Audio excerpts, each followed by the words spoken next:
Congratulations, YouTube. You did it. You wore me down and you sucked me back in. I have too many subscribers here just to walk away entirely, especially with no alternative that truly stacks up and so many copycat channels uploading my shows for me anyway. But we can't forget that THC's account here is on thin ice. And so the YouTube version of the show has to be prefaced with this little PSA, only to say that episodes that contain the kinds of themes that have been regularly banned on YouTube will not appear here. And even with that precaution, there's already enough in the archive to get us removed, so remember that the higher side chats could be banned or put in timeout again at any time. And I won't be able to tell you guys about it. So if you feel like it's been too long since you've heard from me here on this digital, dystopian, draconian, data mining monster of a police state seeking platform, your first step should be to check the highersidechats.com for the latest shows.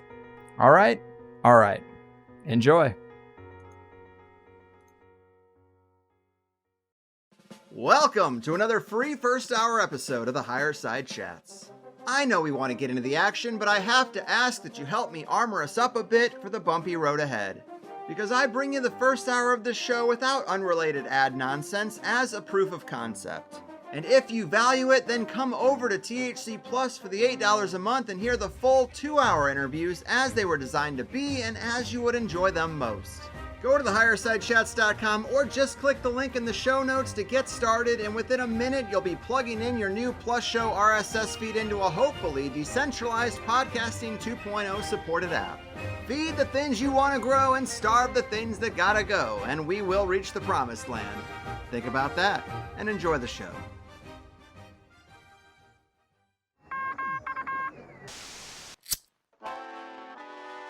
In the 1930s, President Franklin Delano Roosevelt addressed the nation through a series of radio broadcasts known as the Fireside Chats. His aim was to reassure the common man that our society would recover from its troubled times. Well, we're far from 1930, and I deal with a different kind of fire. For a new era of worldly frustration, we offer a fresh conversation. I'm Greg Carlwood, and these are the Higher Side Chats. It's the end of the world as we know it, but I feel fine, Higher Side Chatters. Riding the choppy and unpredictable waves of life from sunny San Diego, I'm Greg Carlwood. And in troubled times like these, sometimes the best medicine is to parse the paranoia and carefully crafted paradigm that supports it, to find the data and the dot connectors that can ease you back into a power position and rekindle the fearlessness one needs to truly live. And other times, with an agenda this exhausting, the best medicine is to talk about anything else. Well, call me crazy, but today we're going to try to thread a needle through both types of medicine, not by dismantling what we've been through again, but by looking at the road ahead and making sure we have the right tools for the terrain, and by diving into completely unrelated and off-the-radar curiosities that are just good fun. Dare I say we have something for everybody, but with me is my para-esoterra podcasting brother from another mother here for the 14th time, the great Gordon White. In 13 previous podcasts, we have talked about everything from aliens, archons, astrology, and animism to hybrid humans, permaculture, potent grimoires, and the elite's secret belief system. He's the author of Star.Ships, The Chaos Protocols, and Pieces of Eight, with a new one on the way, and he has one of the most diverse, detailed, and unique subscription services I know of at runesoup.com, offering a new magic-themed course every quarter with loads of extras sprinkled in along the way. A much-needed light for the darkest of dark timelines, from one edge of the world to another, the medicinal mage of Middle-earth and certified shaman of the Tasmanian Shire. Gordon, my good man, welcome back to the Higher Side. How do you possibly come up with things to say if we're at episode 14? I'm going to need to start robbing banks or something just to fill out the intro at the beginning. Yes. I mean, you're always putting out content, so I do feel like I always got something to say. The certified shaman. I mean, that's stuff. True. Exciting. Like to keep busy. Yes. And of course, kind of a paradox of an intro, trying to offer two almost contradictory types of medicine for people, but if Big Pharma can do it, so can we. And I actually did a meditation this morning, saged the house due to the passing of our dog who died in our arms last week, and wanted to get rid of that lingering bummer energy. And then I flipped a coin onto my altar and asked the spirits what the better way to start was. And they said Cyberpunk, which is rising out of Virus Punk at the moment, as you've talked about in your recently released and really great presentation called Digital Best Practices, that is super important and also maps out the road ahead as you see it, where you make some bold predictions that I'm not hearing anywhere else, really. And on the flip side of that coin was your latest course, Fairies, UFOs, and Psi, which are 3 reliable words on any higher side bingo card, so we will get to that. I think this makes sense, but I guess we'll find out soon enough. Yeah, definitely. And I mean, they do. You're talking about communication, connectivity, and relationality, right? So whether it's how we do that and how we don't with the tools that are available to us. And also that idea has been with mankind forever. So the origin of technology is odd. And I write about this. In fact, that's basically what Star.Ships is about. But there's also, towards the end of Pieces of Eight, globally speaking, in creation and origin myths, there is an uneasy relationship between mankind and technology. And that doesn't necessarily have to be like gimmicky crap like VR headsets. It can literally be a spear or like a blow dart. It's that idea of how the human extends its capacity into the sort of extra human world. Because we're more or less, with a few notable exceptions like elephants, chimps, and corvids, we're like the only ones who do that on this planet anyway, that have physical bodies. So how that came to be has caused millions of sleepless nights over the millennia. And it's funny, like we don't do that. We don't sit with just how weird technology is in the first place when we have discussions about what's our best digital strategy and so on. But in that sense, they actually are aligned. It's about human connectivity and agency in the cosmos. Fair enough, yes. If anyone can make sense of my grandiose rambling and nonsense, it's you. And technology was a nice section of the latest module of the Fairies, UFOs, and Psi course. So I guess we are in the realm of something that makes sense. But I guess a real basic way to start is just to ask how you are holding up on your permaculture paradise on the edge of a prison colony. Yeah, right. So, for people who don't know, Tasmania is the sort of vagina-shaped island south of the mainland of Australia. And Australia is certainly living up to its police state dreaming, its prison colony. It's insane what's going on. And the sort of psychic and psychological and physical damage that is happening on the mainland is unforgivable and indescribable. For whatever reason, it's not happening in Tasmania. I'm still trapped in the country needing permission from the federal government to leave it. But if you can get to the island, so far life is good. We never even had masks, so there's never been any there's a couple of weeks of things being closed. We do have the check-in app, as everyone at a state level has down here. So that's what's going on in terms of physical life here. As for how that impacts people, I mean, not well. It's it will be the most challenging sort of psychological ordeal you'll go through, at least until about 2024 to 2027. So that's not great. In terms of digital health, some of the most amazing things have come out of it, which is just stopping using social media, particularly at the beginning of the year. This has been amazing. I managed to finish the book. You just get so much more done. This whole process has forced me to have like friends in the Valley and all people who are kind of aligned. I think I mentioned to you, Greg, my acupuncturist knew of who I was from the Higher Side chats. Yes. So that was I think that's cute that she's amazing, but we have an acupuncturist here at the edge of the world who's been practicing for 20 years, and I show up because I have some health issues from a couple of months ago, and she's like, "Oh yeah, I think I know who you are from Higher Side chats." I'm like, "No, that's good." So that's sort of what's going on here. And as for how we're holding up, we do our best. We are very fortunate in how we live. So, we have this beautiful property on a river at the edge of the world. So if you need to just get away from the just simply archonic and demonic blizzard of what's going on online and in the world, you can just step outside. And that's lovely. Yeah. And I wasn't going to bring that up, but since you did, I know, of course, you went in for acupuncture and you had told me about this energetic connection between the liver and the heart, which was really interesting and might be a good thing for people to hear if anybody out there is feeling stifled or has been sad for too long. Can you tell people about that piece of it and how acupuncture works in that regard? Well, so big claxons and caveats that this is not something I know much about personally. And I'm sure there are people listening who know a lot more about traditional Chinese medicine than me. So apologies in advance for probably messing some of this up. But I went in for basically a broken heart, like the despair and whatever, and loneliness. And the last 18 months have sucked, right? Like if you look at the suicide numbers for people, young people in Australia and actually around the world, it's insane. And part of the program is despair and terror and fear and all the rest of it. So eventually that adds up. And so I kind of went in thinking it was heart stuff. And when you get your diagnosis, obviously in traditional Chinese medicine, the body is understood, I would argue, better because in a more holistic way, but including, energetic and meridians and so on.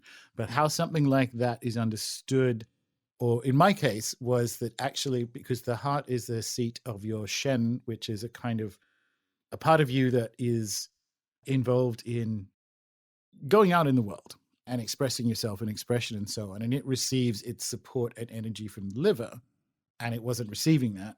And my acupuncturist asked, have you had any restrictions on your expression or creativity in the last 18 months? And I'm like, bitch, have a seat. where do we begin? And that's why I'm like, do you know what I do as a job? That's how I found out she listens to the show, because I'm like, do you know what I do as a job? And she's like, vaguely, because I listen to the Higher Side chats. And I'm like, okay, cool.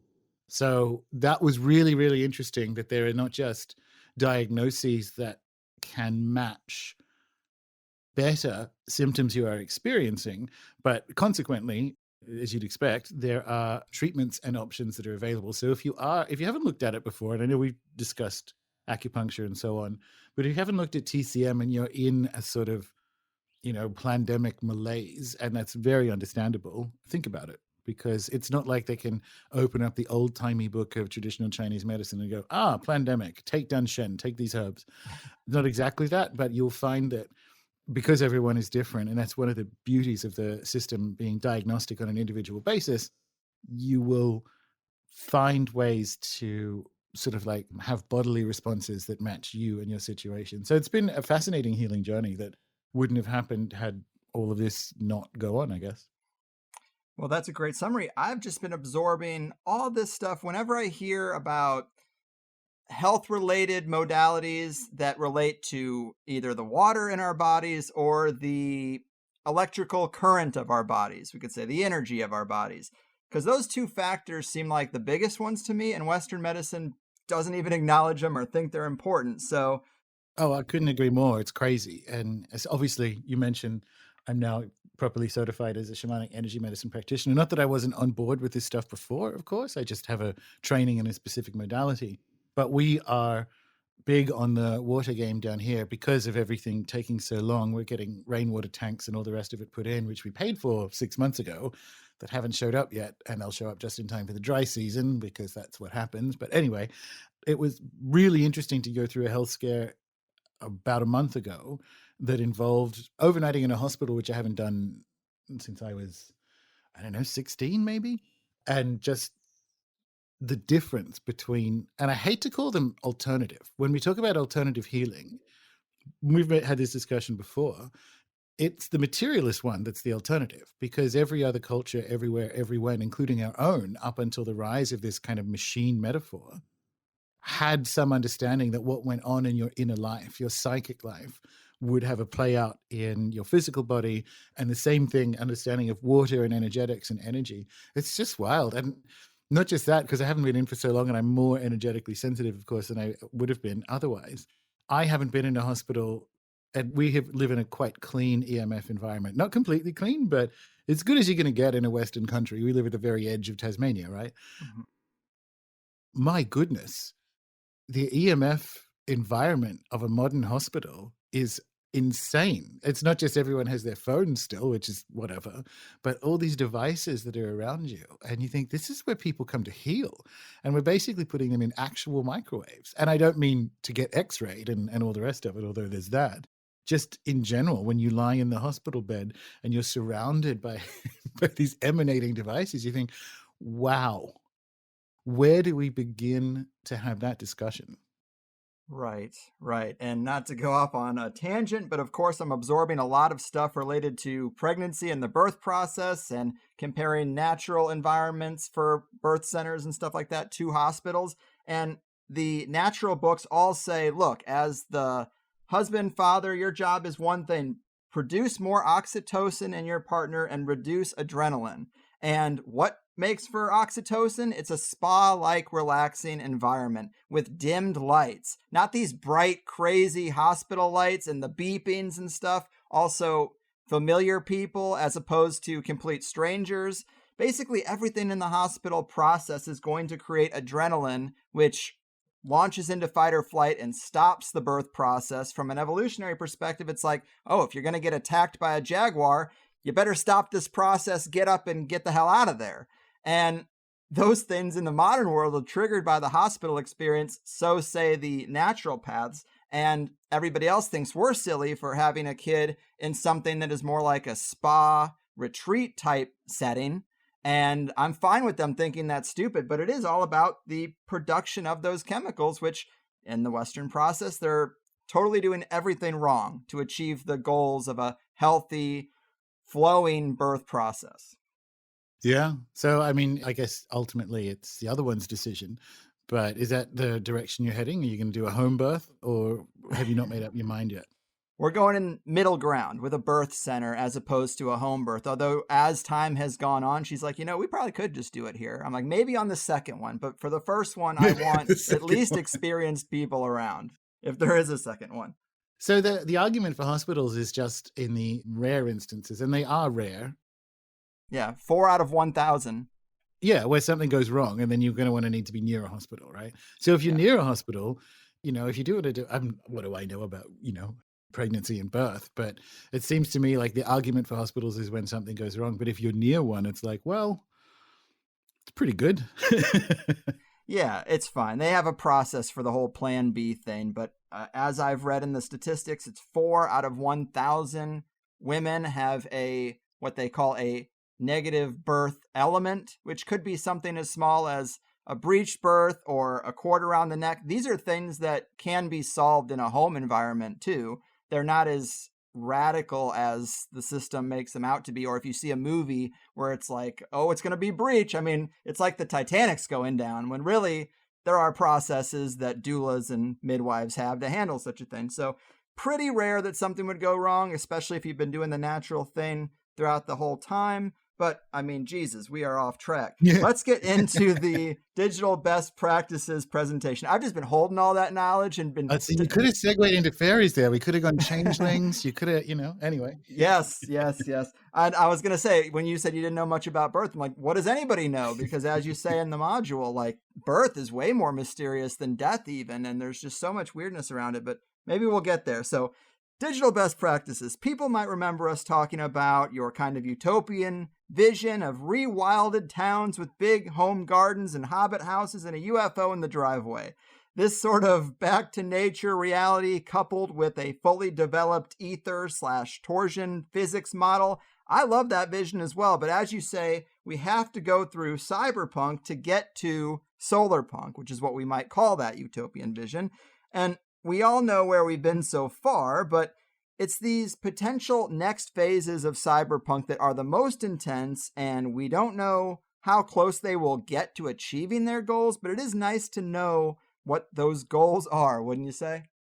Yeah, totally. So that was obvious to me, I think, on your show when we did whatever it was, April of last year, and I said bubble what you think of as the virus or the health incident, and so that you can argue about that later.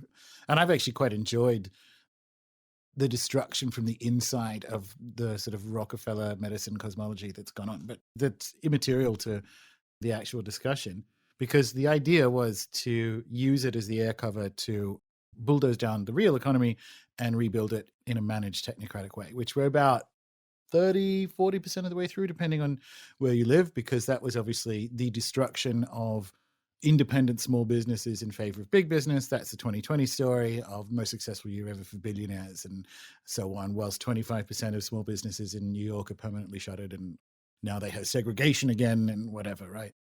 But actually, the cyberpunk component of this is the app ecosystem that's showing up, the so-called vaccine passport or the check-in app or the rest of it. And people seem to think that we're winning that because of what, depending on when you're listening to this, Boris Johnson. But I don't know if you understand how English mouths work, but you can tell they're lying when they're moving, particularly when they're politicians. And I said, no vaccine passports for the winter. And everyone's like, yay, we won. I'm like, no, you didn't. And besides, the Bank of England's one of the central banks that is further ahead with the central bank digital currency. So what will probably happen is it will come through that door. It'll be like credits with your NHS app, because it doesn't matter what you call it. The idea is that you will end up with a digital ID that is going to be used to manage you from a climate alarmism perspective, so that you'll have a certain amount of credits and you'll only be able to move a couple of kilometers a day. Or if you eat meat, it will only be once every 3 weeks. And this will all be managed through the app, because you literally will not be able to pay for, say, steak with the CBDC currency replacement. That's where they want to get to, right? So what I've been saying from the beginning is that's where they want to get to. Not enough people know that yet. One, it won't work technically. None of these people have ever had real jobs. Like, you actually can't. It's just the ultimate in hubris. So in terms of application or implementation, it won't work. But secondarily, not enough people realize this is where we're going yet. And when they do, when they're about to be told, hey, we're going to lock you down again to save the planet, you haven't seen the riots that we're going to get. So it all ends. It just doesn't end yet.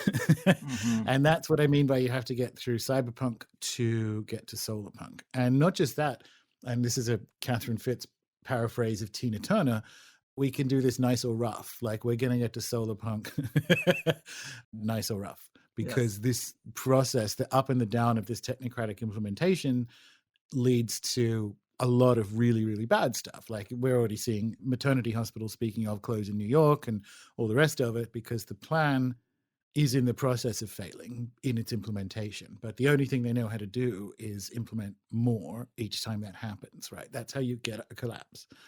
So that's what I mean by you got to get through cyberpunk to get to solarpunk. The good news is cyberpunk itself has many inspirations rather than necessarily technologies that are there for you. And we also have that in anarchism and similar cosmologies. We have notions of counter economics and so on. And the trouble is, in most discourse, we've replaced something like counter economics with just the word Bitcoin.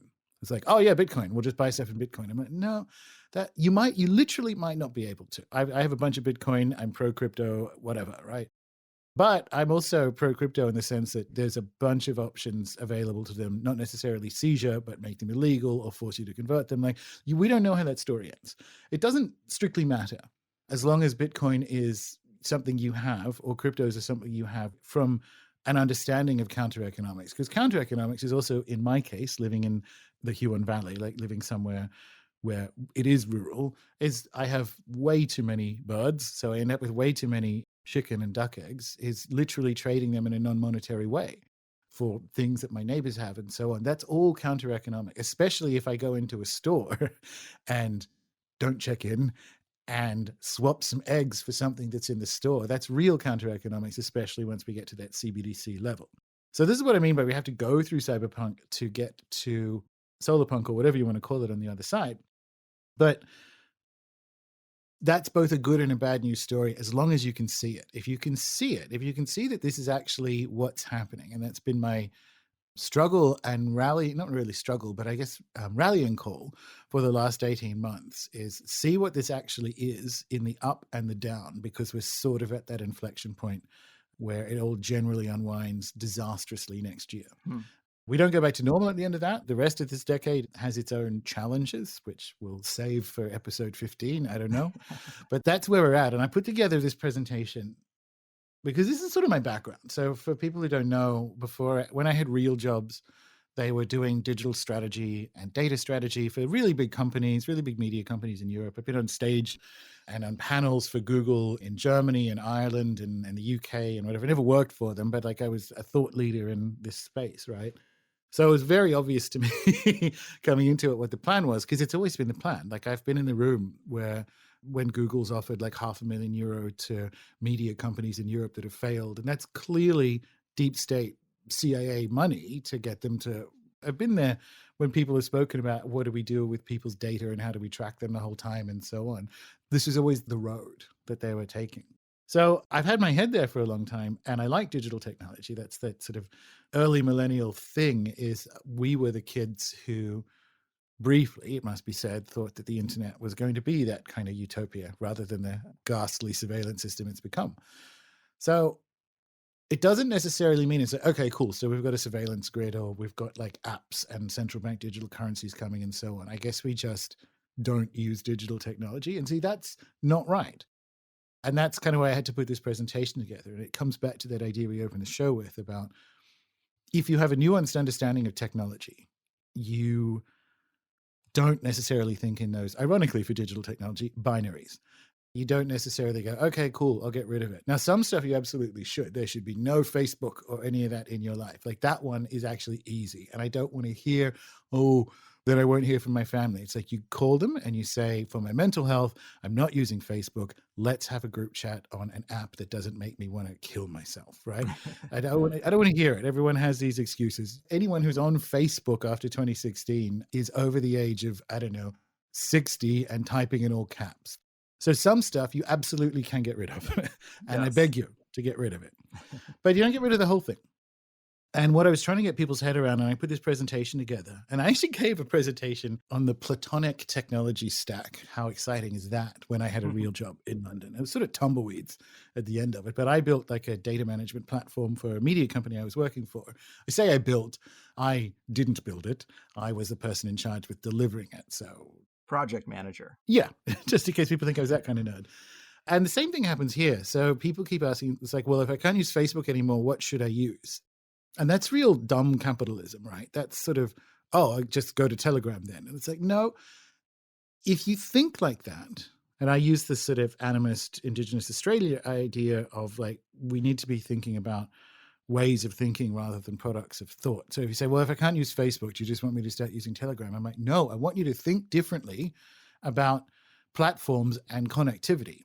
And obviously, although Telegram's very quickly turned into Facebook, but I want you to think, what am I achieving here? What am I doing? And it's connectivity. I want you to have a theory of connection that replaces the idea, and we've moved long out of it, of like the sort of monolithic Facebook, Twitter feed of everyone all on the one platform, to smaller, kind of like hyper-connected groups, which means the communities you're in can be on Signal and Telegram and whatever else, rather than all in the one place. I wanted people to get their head around that thinking, which is, well, what are you after? You're after communication. You're after being in relation. You're after that kind of connectivity. And when you think at that level, it means, yes, you can use Telegram until you can't, because the guy who founded it is like a member of the World Economic Forum. So it'll turn on everyone soon or eventually. I still use it. It's good enough for now, but I'm not married to it. And when it gets worse, we think differently.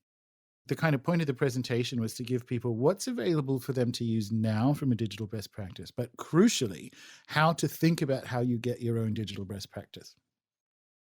Mm-hmm. Well, that is a great summary of that presentation overall. The part that I latched onto was where you have this chart and you lay out 3 tracks to the agenda: the medical, the financial, and then the digital/political. And of course, you did talk about some of these things in that summary, but it's a great chart that shows where we've been, where we are right now, and then what to expect over the next 18 months in the future column. And I wanted to talk about the future column of those 3 categories. The medical one says that we will see ongoing injections, possibly monthly for the Delta and other variants, and the reporting of injection injuries is going to be indistinguishable from these new variants.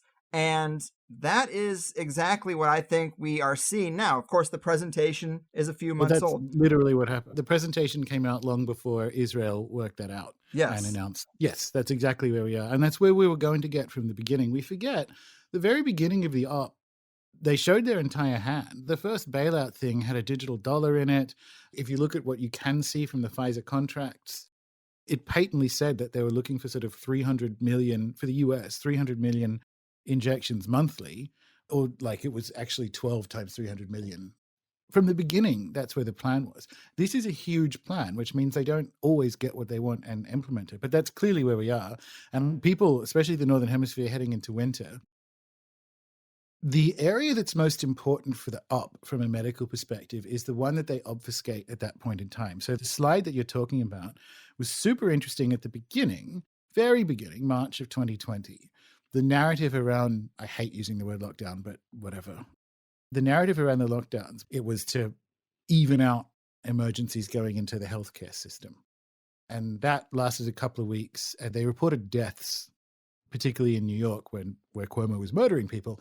They reported deaths on a daily basis, deaths in hospitals and overall deaths from it and so on, until that peak in death started to fade out. And then they moved to the PCR narrative kicked in around May, and they started calling, and this is medically not correct, a case is someone who presents with symptoms and has a confirming test. But now it's just this, we're not going to get into the PCR thing. Everyone listening to this knows it. But more importantly, they started saying PCR and case. And it was Matt Hancock who said it first, as far as I can tell, in May, about using lockdowns to really suppress this virus, to really eradicate it. Before, because no one would believe that because it's pseudoscience, it was, we need to save the healthcare system. And then they shifted it to the cases and narrative. And every piece of the story, they've obfuscated the part that is the most critical for what's coming next. And where we are now, everyone, again, I'm sure you've had shows on it, to get into the weeds of how the CDC is reporting things like breakthrough cases and no longer asking people if they've been injected who have these symptoms, and people who are dying from side effects are being labeled as, it's like, well, they had spike proteins in them. Yeah, because you just injected them into them and tested for it. So we've hit this mess where everyone who's dying of whatever the illness is and who is dying of adverse reactions is just being called the illness. So wherever you go, the blurring happens. That's where we are now, and heading into the Northern Hemisphere. I actually think this is why Britain delayed its passport over the winter, because if you do like a French style restriction, not only will they get more unrest, but what will happen is the people who've been injected who are going out will still get sick, and you won't be able to blame the people who haven't been injected. So I actually think one of the reasons they're waiting till after the winter is that you can carry on the narrative of the uninjected being injurious to the injected over the winter. And that's, when you see that coming, you just need to know there's nothing you can do about it. I mean, there is, but yelling about it isn't going to help. Seeing it and kind of adjusting your psychology and your attitude in advance is going to be useful, I think. But if you break it into quarters, which is what I did, you see how the narrative has changed. And that's important because when I said this from the very beginning too, we will be arguing about the numbers on our dying day, just like JFK, just like the rest of it. And that's just a hobby, right? It's a hobby to do that. And it's not even, I don't even necessarily mean that pejoratively. But if you're still arguing about whether or not the virus has been isolated, or whether or not PCR tests do anything, or all the rest of it, have an opinion on that and have an informed opinion, and that's cool. But if that's where your head and heart are in September in the year of our Lord 2021, you're not ready for what happens next. Right. You need to be looking at where the narrative goes next and release that. It's gone. Yes. That is not what happens. So important, and that is these other two aspects. Of course, when it comes to the medical, Adam Curry has been using the term immunity as a service as to what they're rolling out, and I think that's a great phrase that kind of sums it all up. And so getting past the medical, let's look at the financial, because this is where the predictions get bold.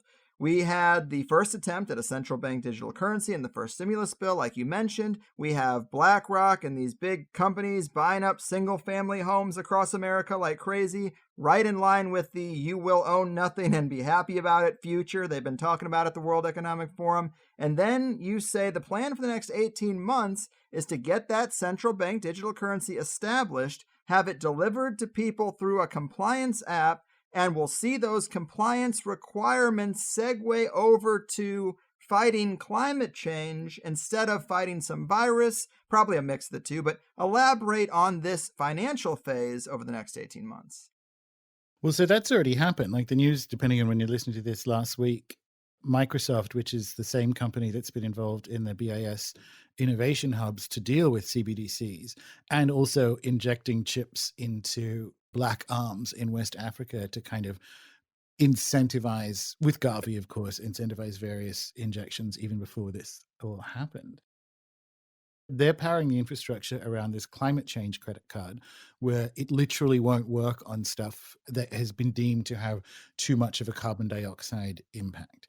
So they're actually testing the pipes on how you can deliver pricing based on, and by the way, and this is my background and actually what I do, but the notion that red meat has this sort of disastrous carbon footprint versus modified pea protein grown in Bill Gates's labs is wrong. It's as wrong as anything else in it, just if people are wherever you're at on that kind of stuff.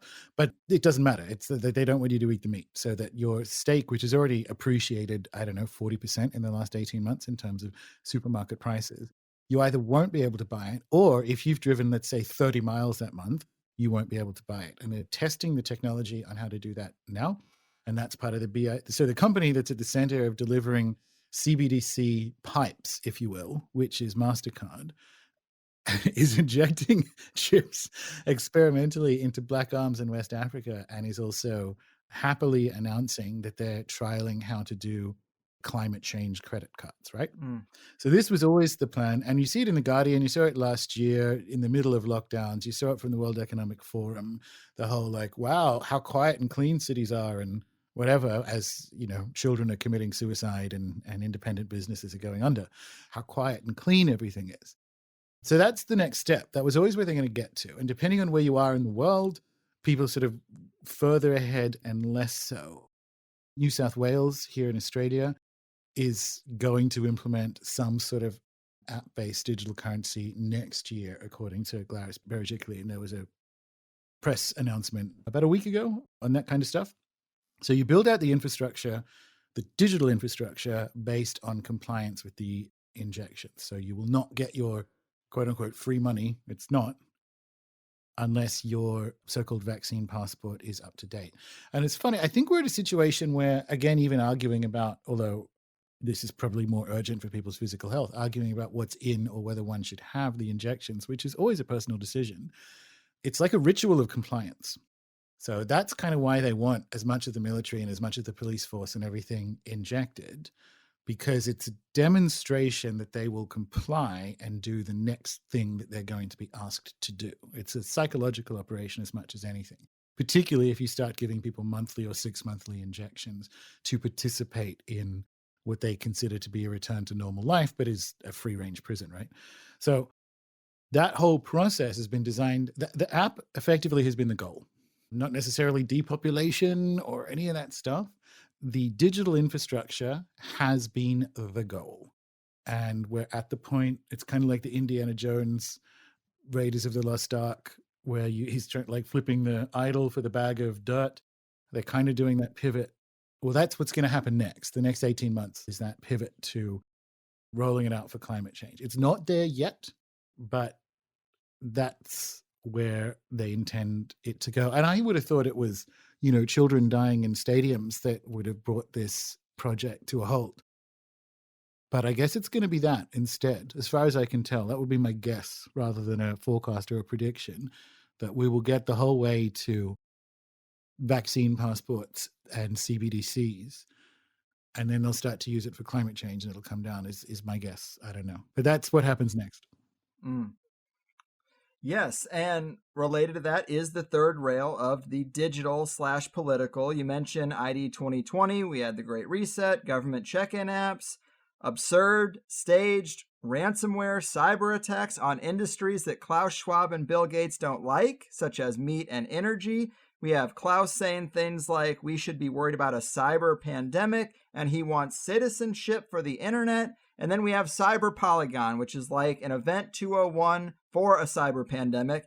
And in the next 18 months, you say they'll try to make the jump from vaccine passports to that being your internet citizenship. Yeah. Vaccine passports used for international and interstate travel, as well as store visits. And I do see some pieces in place trying to pull this off. So many conversations in the news media about how dangerous internet misinformation is, and we got to get at that. Well, tell us a little bit more about how you see this component of their plan unfolding.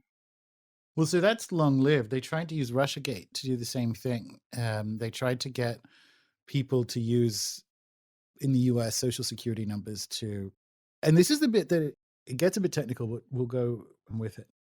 It's a question of where you verify someone's identity.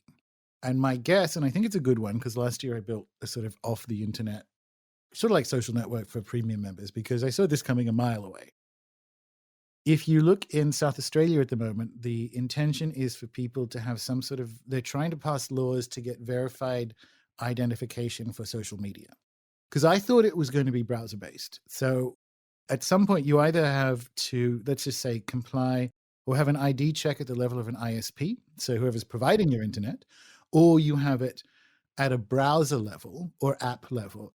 And I thought it was going to be that because actually 80 to 90% of all internet activity, excluding pornography, because that's a huge amount of it, is in basically 10 websites or apps. So you'd expect YouTube, Facebook, Twitter, Google, so on. Like the ones that you all know you use and probably shouldn't is where the majority of the internet traffic is. So it's actually a cleaner way to get a ID verification if you're trying to implement that at the level of either the browser itself, so Chrome, or the level of the website, or platform is better because most of it's in-app, something like Facebook or YouTube. That was going to be my guess. And the reason I think that, again, this is where we get technical, is the other part of the fourth industrial revolution is the Internet of Things. So you actually can't clog up the pipe, the internet service provider, the mobile provider, by verifying IDs, because the intelligence isn't there to work out, is the fridge accessing pornography or is it Greg? You actually need, for the whole system to work, continuous connectivity. But you also need to control people's thoughts and minds. So my guess was going to be that it will be at a browser or platform level. And that guess, again, has been borne out by some of the deranged laws that Australia appears to be the test market for them, including you need some kind of ID. They're trying to make Facebook, as a sort of state requirement, verify that you are the person you say you are. The good news is these are all ghastly, and this comes back to the counter economics thing and cyberpunk, is, well, you need to get better at the, I don't necessarily, this is, again, I don't know how technical people are. I don't mean like, let's all migrate to the dark web.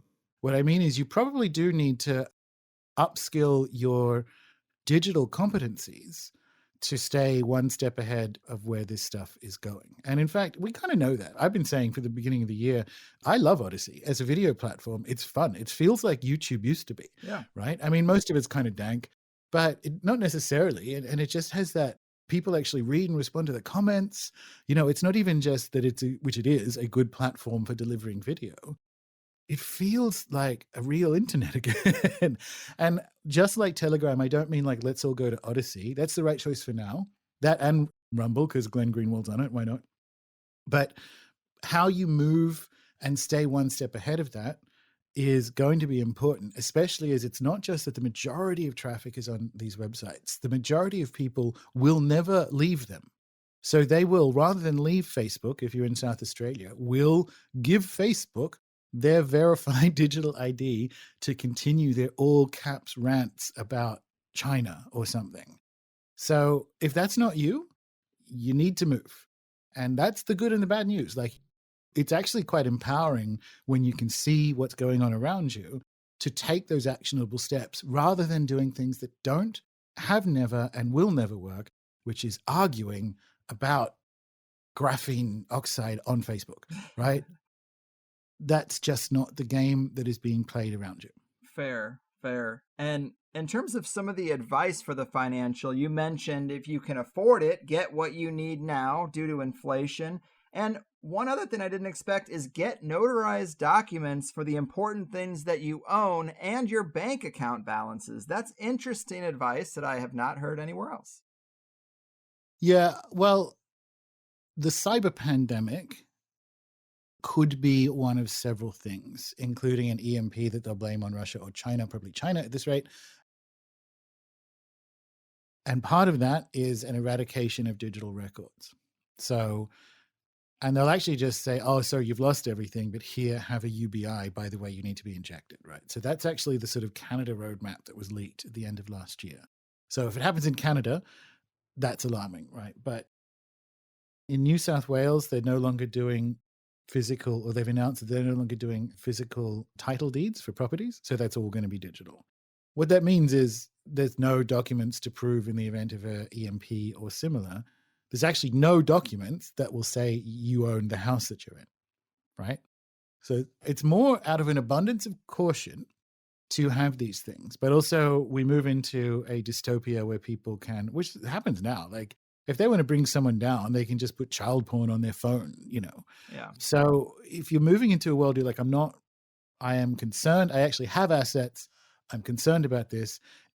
So our justice of the peace, which is our notary, if you will, in my little town, is the woman who runs the post office, and she's lovely. So if I want something notarized, I'm in the post office every day, picking stuff up and delivering it.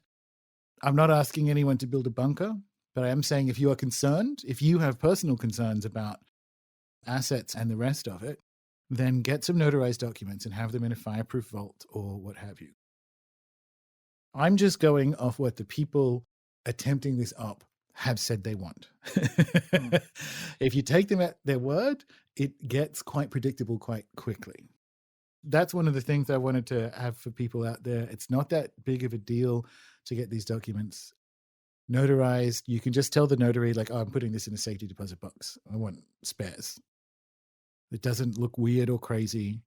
And also don't put them in a safe deposit box for the same reason. If you're in a situation where you have a deliberate or accidental erasure of the kind of records that your economy runs on, you're also not going to be able to get into the box. So that one I put at really easy to do, somewhere between 5 and 10% likely, but like on an individual basis, people listening to this show, well under 1% as a scenario. I don't think it'll get that far, but if you kind of know this from the post-war reparations, when it came to the surviving Jewish families trying to get their assets and property and everything back from the Nazis. It's very difficult, and it's why it's still ongoing. It's very difficult to say, oh, that painting belonged to my great uncle. I'd like it back, please. Because you don't have any documents for it. Of course you don't.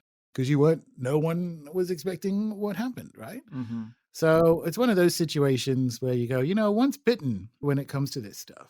And the digital strategy doesn't swing on it, but it's also, if it's causing you anxiety, and it shouldn't necessarily cause you anxiety, but you should be thinking about it a little, is just get some notarized documents, all the rest of it, and just have them somewhere and go, okay, cool. Even if it's part of your bug out bag or not, just to know that how do you prove your life and your existence in, even if it's temporary, like a zero internet or zero electricity situation. Mm-hmm. Yeah, I think that is good advice. I'm glad we mentioned it.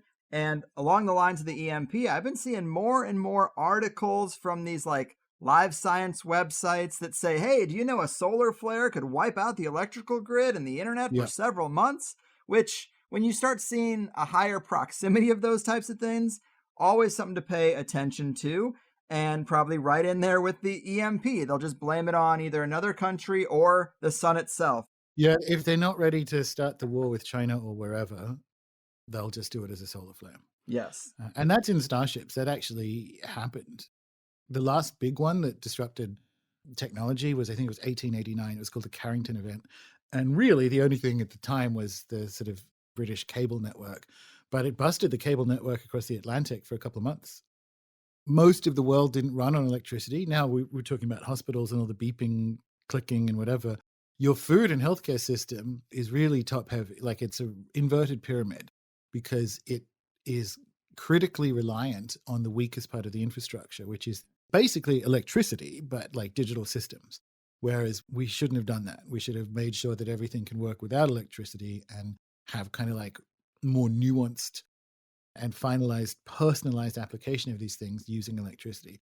If we lose it, people don't realize like the whole thing comes down. Probably not, although in some US cities, yes. The water will still come out of your tap, but not in all of them. But basically everything else runs on electricity, and there's a lot more wires to replace. So it's fine to say it'll knock the internet out for 3 or 4 months. You actually have to replace that infrastructure. You have to replace all the base stations and the cell phones and the towers and everything that are required. It's not Jurassic Park. You don't send someone in to flip the switch back on. Mm-hmm. Man. And this was a line from the Fairies, UFOs, and Psi course, but I wanted to highlight it here. You said the state has used mind control and magic everywhere, and I think it looks like that more in the West because we are out of right relation. And obviously that's an entirely different context, but I think it is very important. We are victims of tools that we've been conditioned to believe don't even work or exist. And to turn this into a question for you, in previous shows, we've talked about how Americans are at the epicenter of mind control and EMF intensity and cultural manipulation and weaponized news. So we were primed to react poorly to all of this over the last year and a half. What aspects of this op and the responses do you find to be uniquely American or uniquely Western compared to how other countries and populations have been responding? Interesting way of phrasing that. So one of the things we focus on in the course, and it was a homework for one of the modules, is for people to go and do a history and etymology of the word reverie, where we get that from. Because again, when we've spoken about it on previous shows, the West has the stupidest theory of mind that any culture has ever come up with, which is that mind equals brain. It is stuck inside a monkey's skull and it has no relation to other brains or minds or anything anywhere in the world. It's just this like dissociated blob of temporary consciousness, which is itself like an illusion. It's just so stupid. But what that does is it allows you, or it forces you to cut yourself off from the majority of human cognition, which is to say your feelings, your bodily experience, your unconscious impressions. When thoughts and memories of grandfathers or spirits or something arise in you and give you advice and say, don't take that injection, or there's something not right about this. We actually, and it's kind of sexist as well as being materialist, we dismiss that as kind of like womanish nonsense. And that makes you very susceptible to mind control because one, you're gaslit at that point, right? Because your whole self is experiencing distrust and rightful suspicion of a scenario or a situation. And then there's this like tiny like frontal cortex bit going, no, it's fine. You're being irrational. And you have this kind of twisting and pulling apart of what you know to be true versus the words that are coming out of your mouth. Like if you look at the people calling for the death of the uninjected on Twitter, one, say that to my face, but two, do you actually think that? What level of cognition is, and for doctors to say like, we should let the uninjected die. That's the result of mind control. And I mean mind control, not necessarily in the kind of Cold War sense of beaming radio waves into someone to get them to say funny words like Manchurian Candidate stuff. I just mean when you realize that fear and control and security are genuine psychic forces that will come to sort of constellate or capture like entire populations. When you know that, and people did know that, they did know that manias would erupt in populations. We used to have a language for it that was easy to navigate and easier to navigate because it kind of contains its own healing within it. We think all of that is non-existent, which means we're more susceptible to it, right? So that's kind of what I mean there, that your thoughts and feelings and emotions are a kind of real, but not just that. True holistic human thinking, human cognition is when all of these, the bodily force and the emotional force and the intellect and all the rest of it are contributing to the kind of inner discussion that leads to, I don't know, action or non-action even. But we're so more susceptible to be the victims of mind control because this stuff we're told doesn't exist, and our ability to have access to it nutritionally, with EMF, with light pollution, with the rest of it, has been permanently removed from us. That's the other half of it, the actual practice part of it. is I do a lot of work in and with absolute darkness, either in my spirit room or out in the woods here, because I have plenty of woods. And I mean like absolute darkness. I mean, no lights, don't take anything, and to be in that, which is an experience that humans would have every night of their lives up until 150 years ago. So we're in the worst possible position to deal with something that's very urgent. Right, right.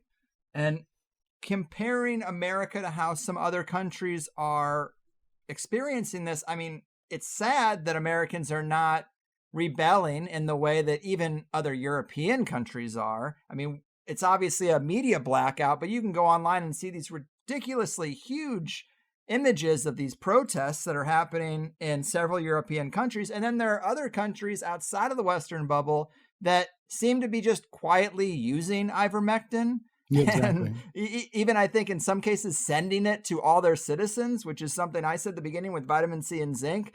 And it's like, wow, that's just so different. And there's so many Americans that have been so propagandized that they're like, they would think that was complete nonsense, and it's the actual answer. It's just crazy. So that's two things. We'll start with this one. It's just shit lib racism. So it looks like Americans, but again, what you're actually seeing is the classic shit lib racism of thinking that it must be some sort of former Trump supporters who are taking horse paste, when it's like, oh, really? So brown doctors of Mexico and Peru and India and Africa that are turning around their health incidents with this medicine. So are they just like bad doctors? Why are they bad doctors, shitlib? Mm-hmm.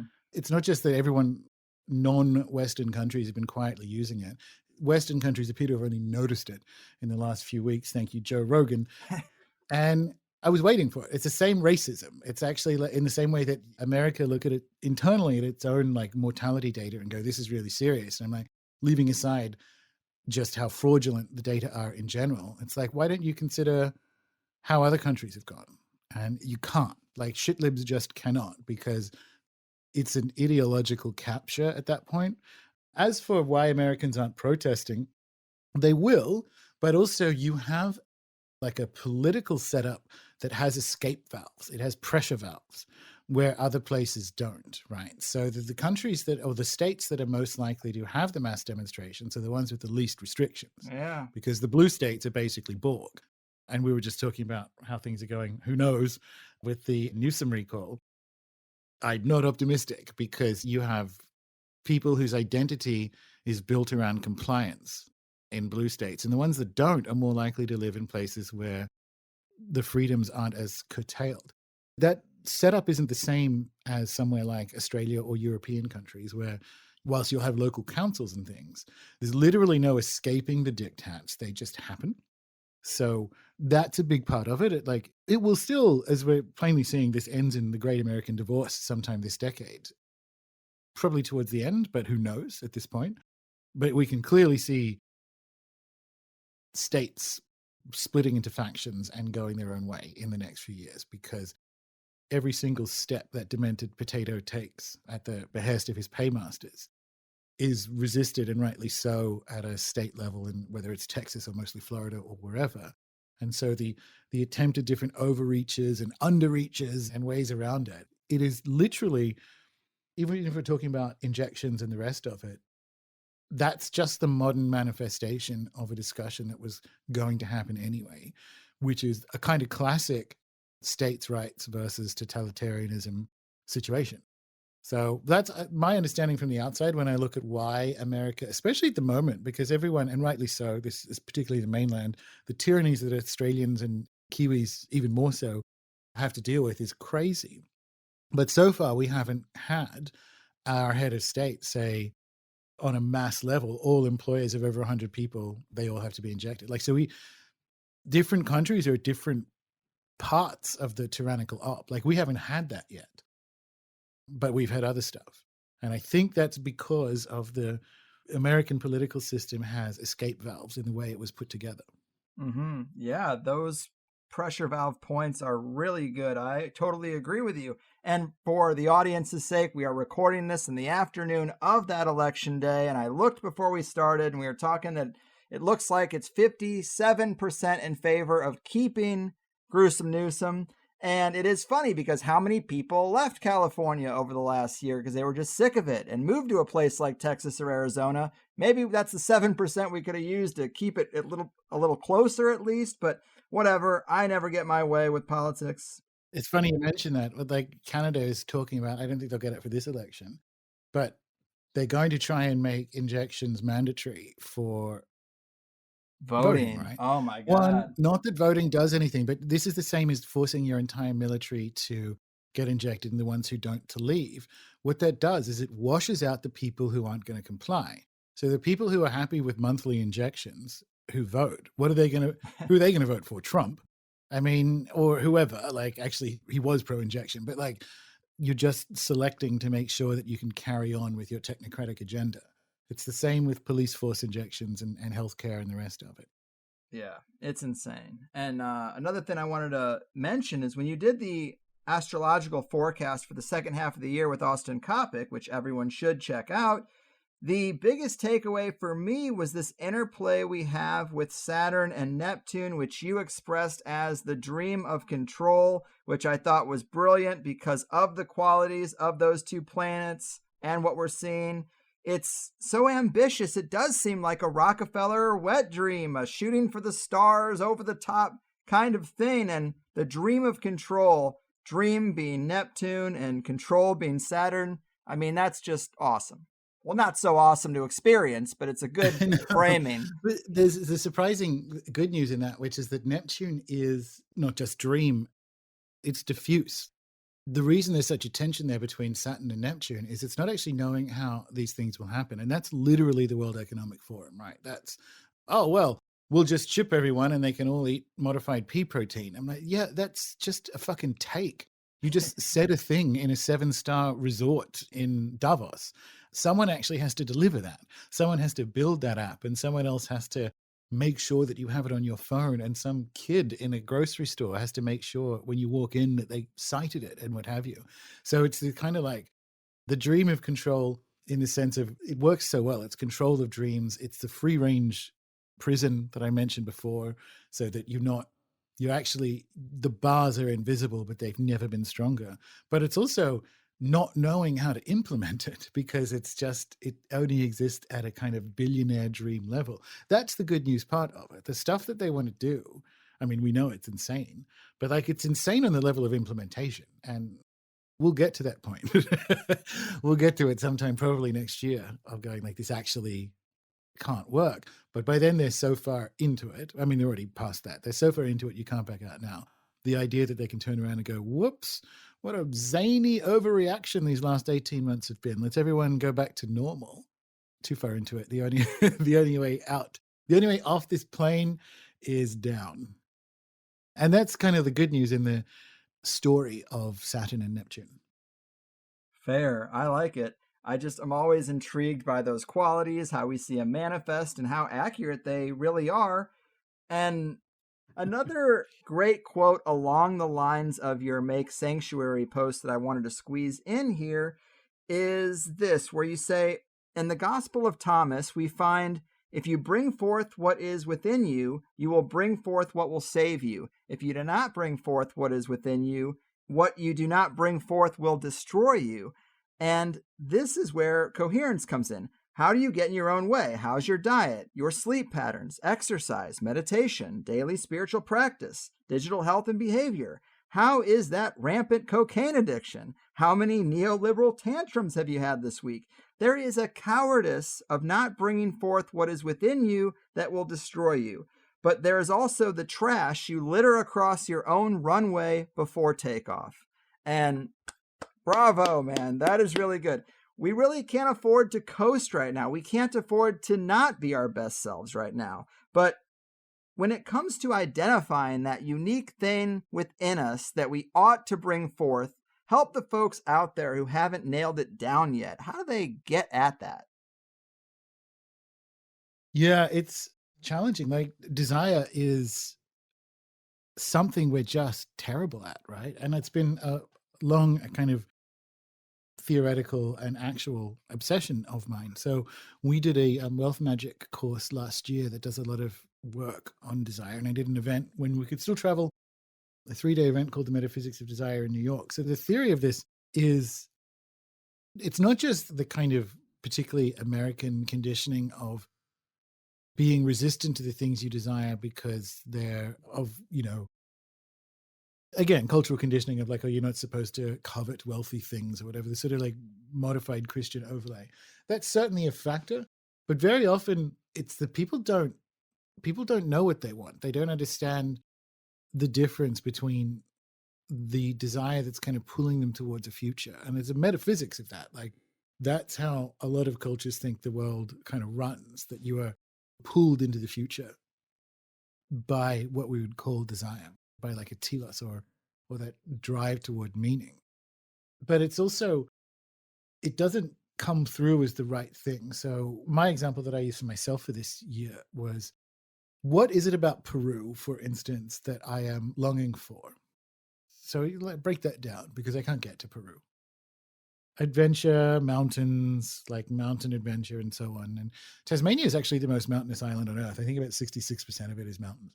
So I'm like, okay, cool. Well, I've got a few of them, but it's actually about like, what was it, that kind of novelty and that contact with a certain kind of like biological reality with the things that were in it. And that's how you can get in your own way. There's all kinds of stuff that you can just be unhealthy about on a physical level, but also emotionally and internally, about either not feeling worthy of desire or that you somehow shouldn't desire or covet what it is. And that can be worked on as well. But also, like, what is it about when someone says to me they really want to travel? I'm like, okay, never ask a why question.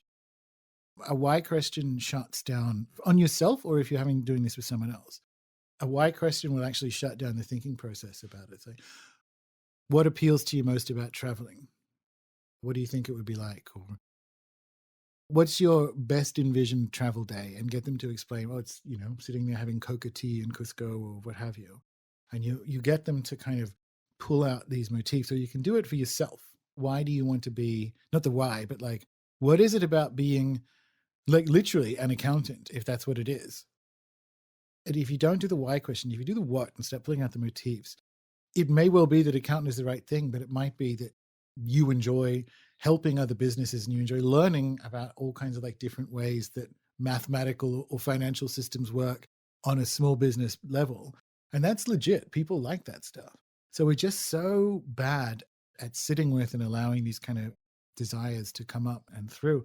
And coming back to the metaphysics of, you chose this. And I don't mean you chose your life. I mean, you chose to be on earth for this. What that means is you didn't just come here, maybe you did, to bear witness to the stuff that's happening. You chose this incarnation, and you probably have some things to do with it, regardless of what's going on.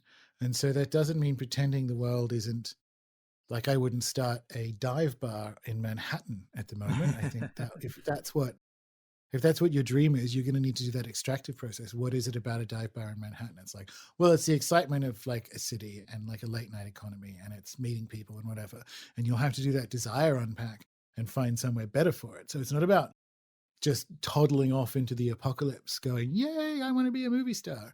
It's sitting with, well, what is that? Because it's going to come through different, because the conditions have changed.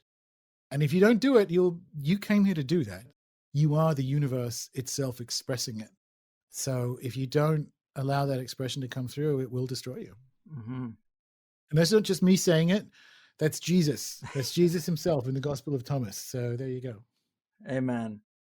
And I just thought that was a great thing to add to the stack, because people could probably use a pick-me-up and a little bit of guidance.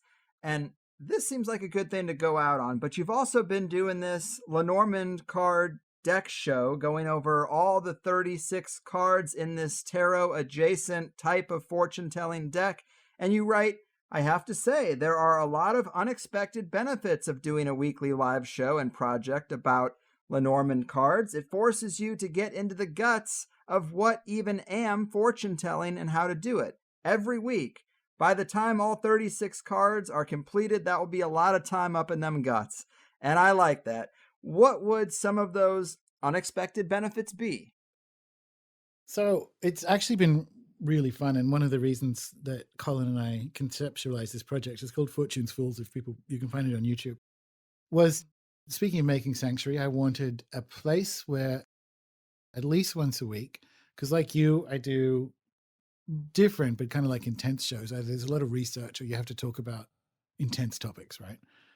And this is just this quiet little project for anyone who wants to kind of sit in, come, go, contribute, watch the videos, show up, chat in the chat, give advice or input onto how the cards that Colin's designing, my co-creator, Colin Alexander, are creating. And the biggest thing has been up in those guts that I've learned is that if you spend enough time, it's almost like archetype theory.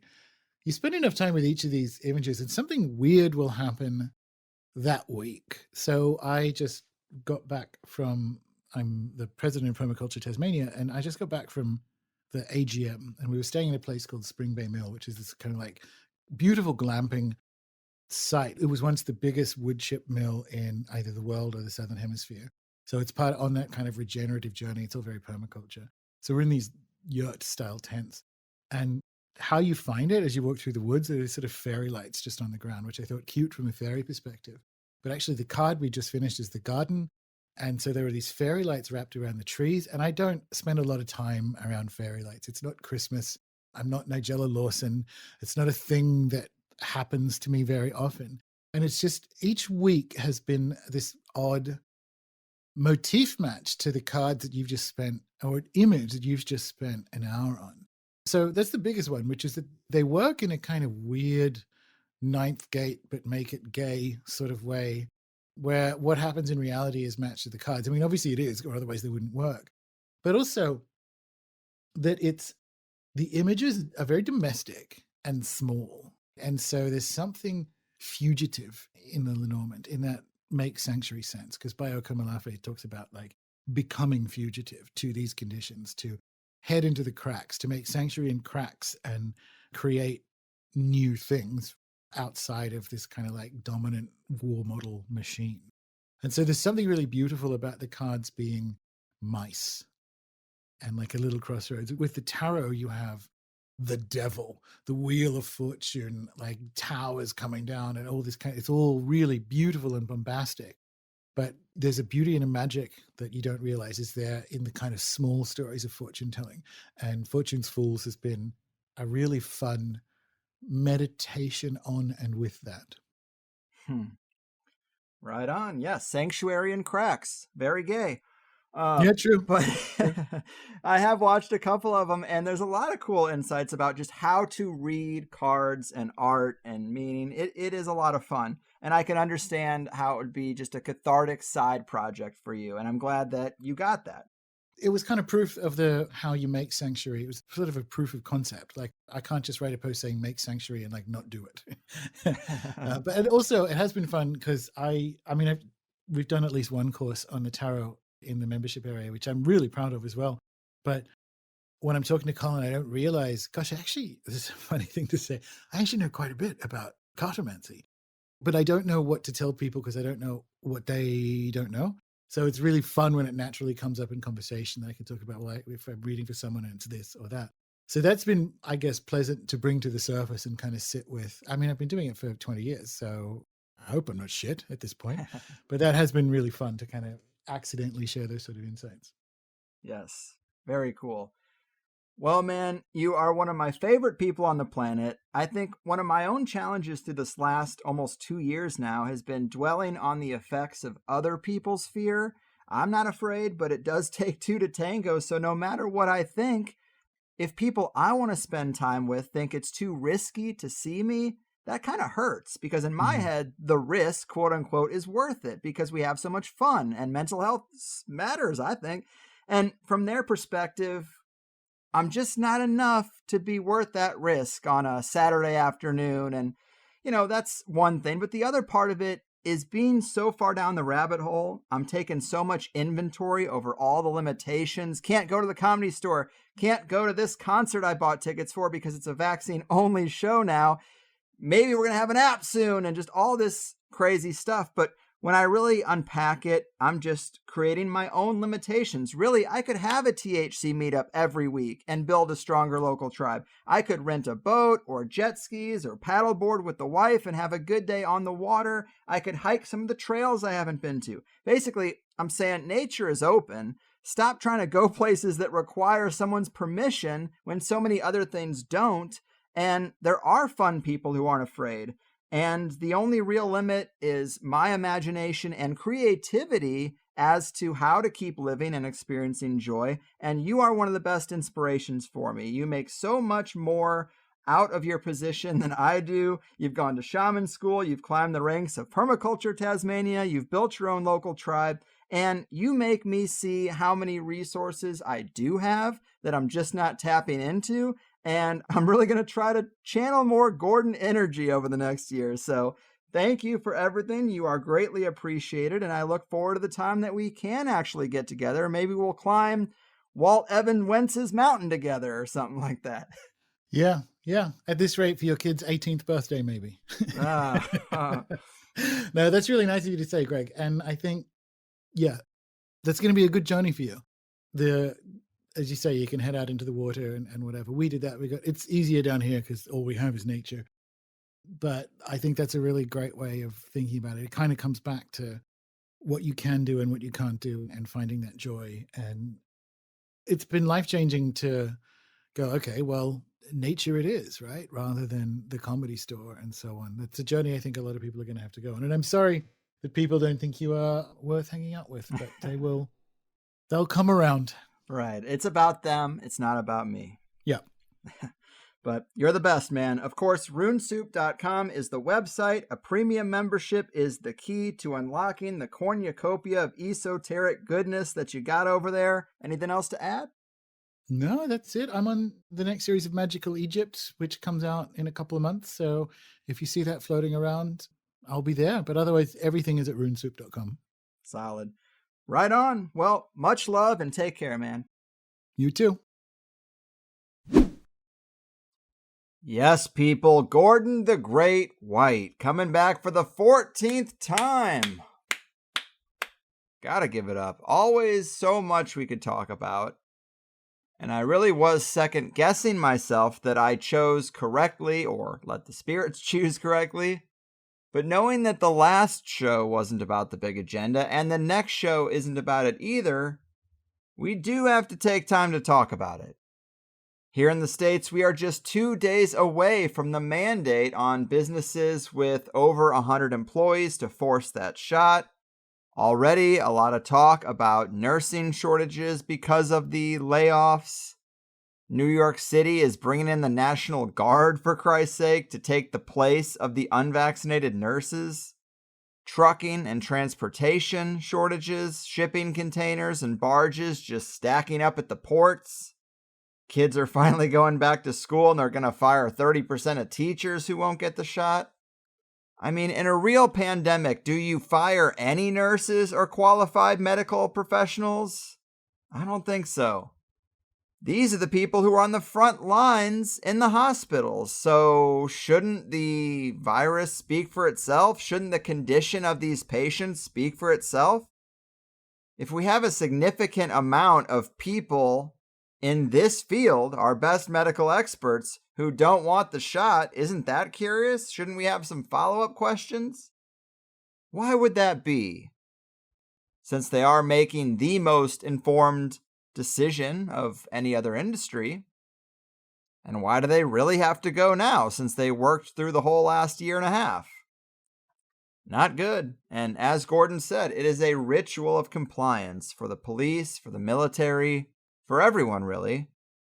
But in these crucial positions in the enforcement class, it's a sorting mechanism, and I worry that anyone still capable of independent thought will resign or get fired.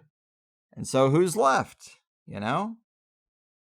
It really is time to support anyone and everyone who stands strong in the face of this terrible, tough decision they should never have to make.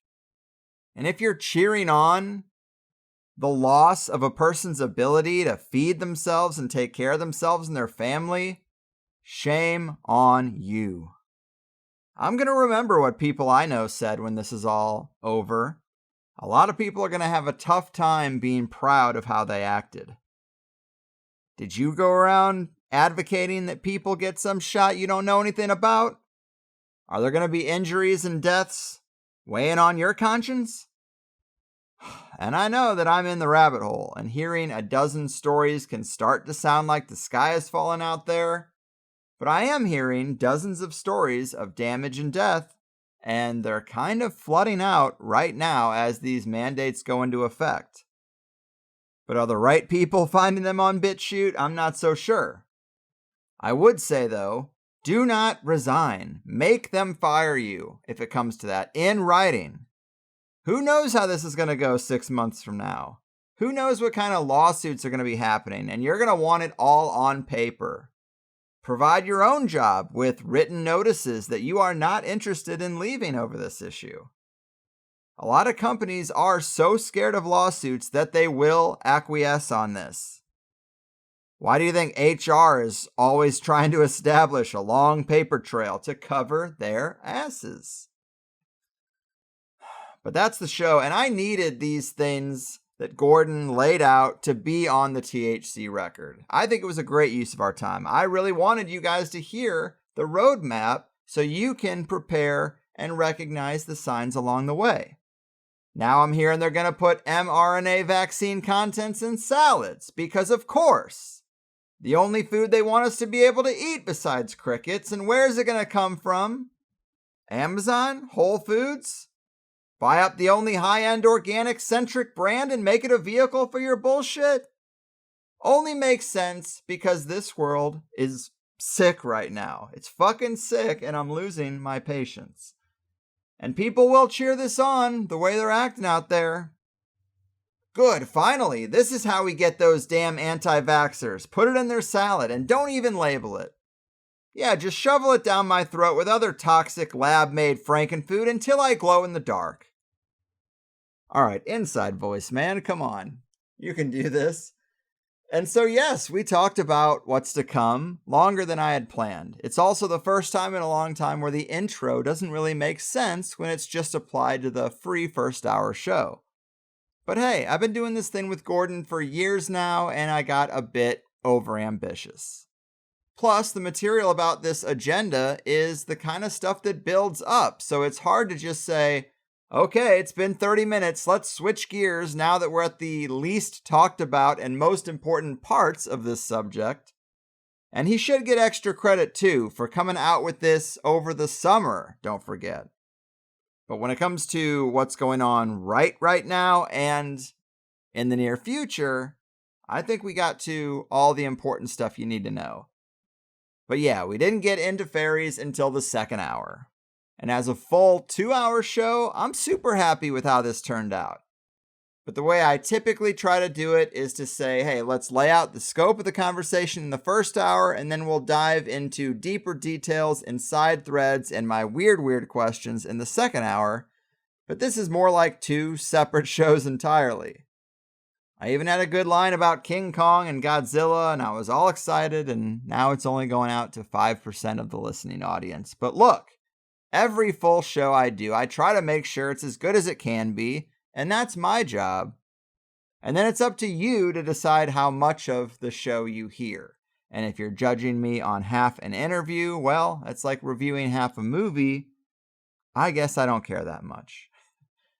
So we did the fun stuff in the second hour. That's fine. Plus, I know our next interview is going to be about his book, Animistic, and that's going to be really fun. So, all in due time. But it does articulate how I am a man of two minds. This is the biggest, boldest capstone cabal campaign of our lifetime. How are we not going to talk about it?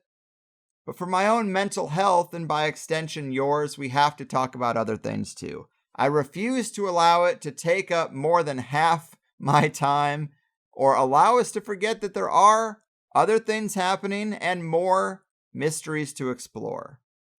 I like to get into off-the-radar topics, and the COVID agenda certainly isn't off the radar. But half of those non-mainstream narrative-focused shows I consider to be almost lesson plans for the new world. doing my part to prepare us for the dominant of wider inclusion.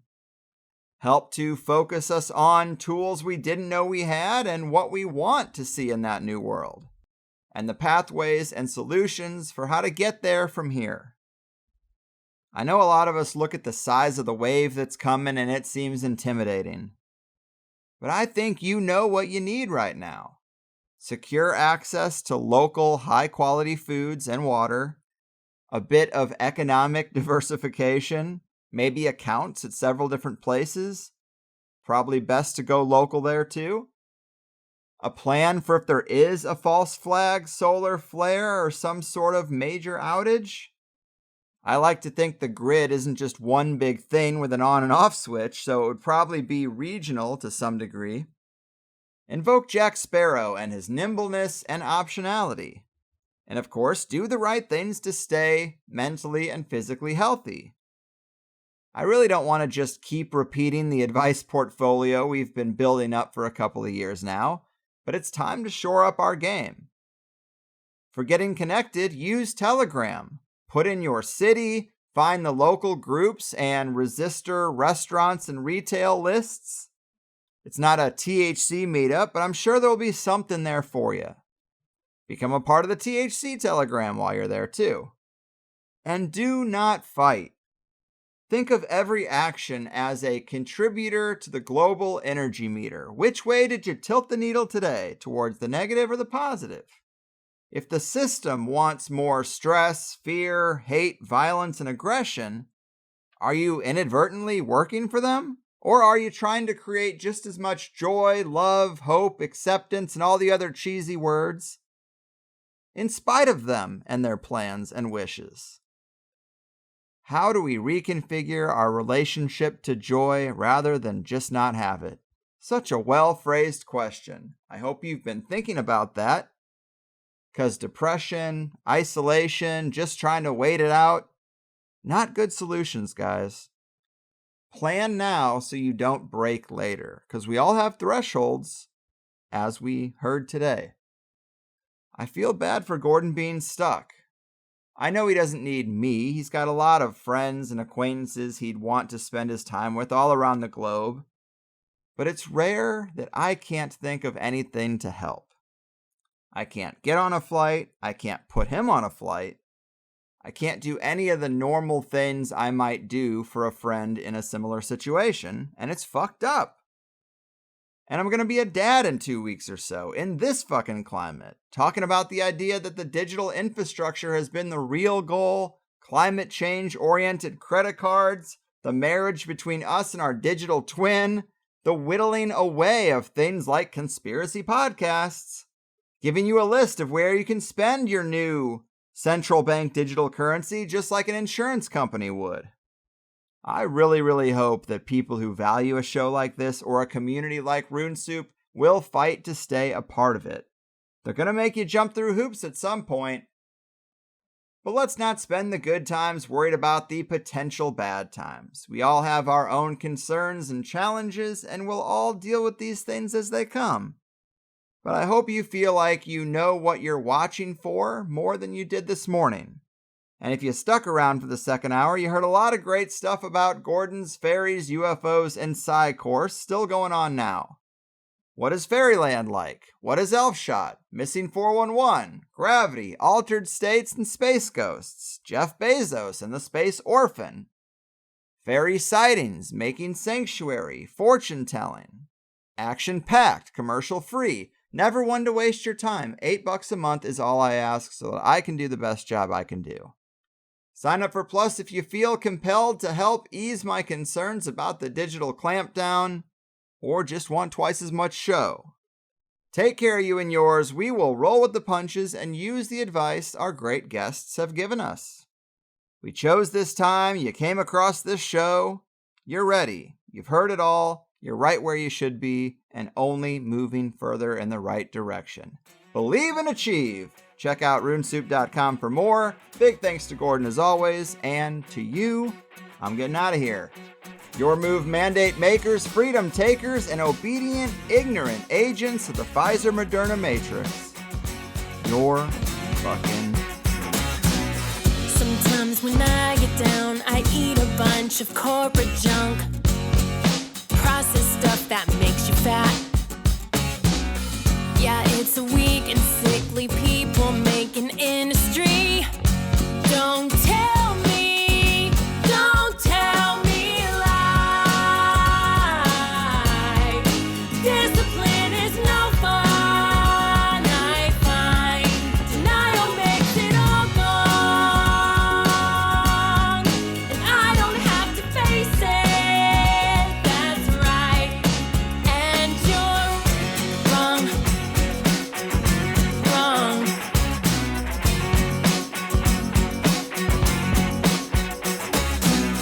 Got an addiction to the digital technology. And every now and then I try to quit and leave it be. But it's too hard